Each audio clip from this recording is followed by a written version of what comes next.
Hi, today is the 8th of June 2014.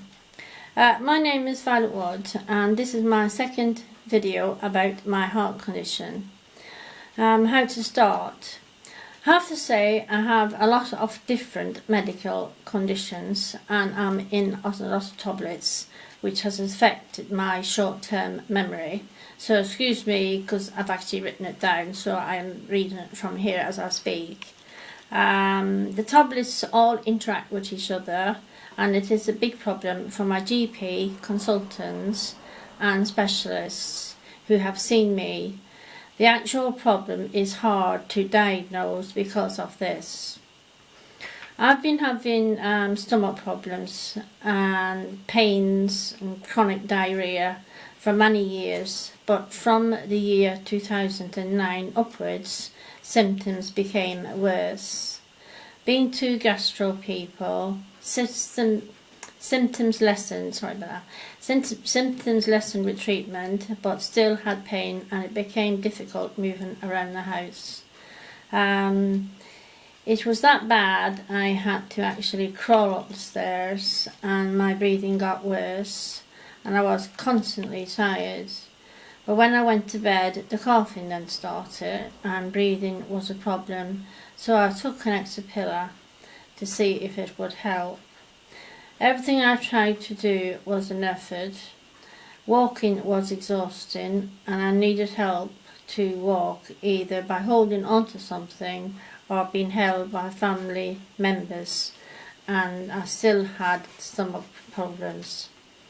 Many a time I would just sit down staring into space, felt I was leaving the world, and as I became more depressed and crying with pain, was on different antibiotics at times.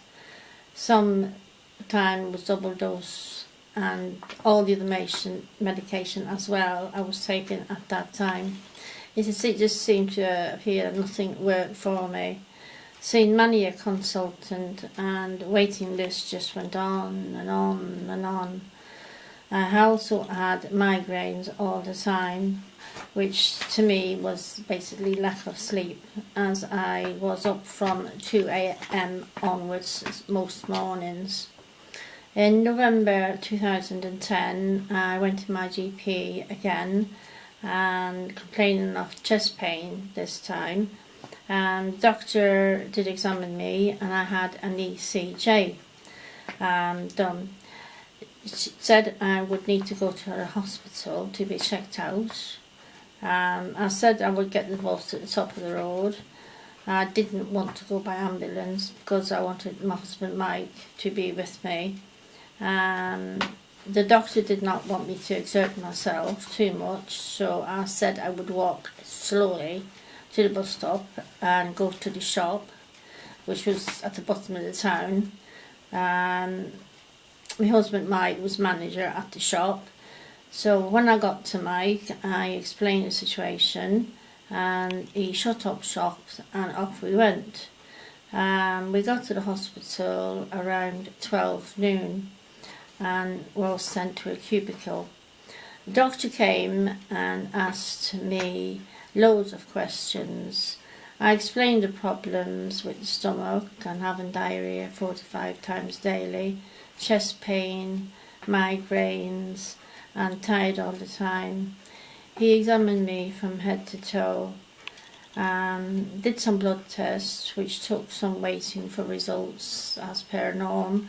2 hours later the test came back and all was okay, which possibly expected because it's always been like that with me.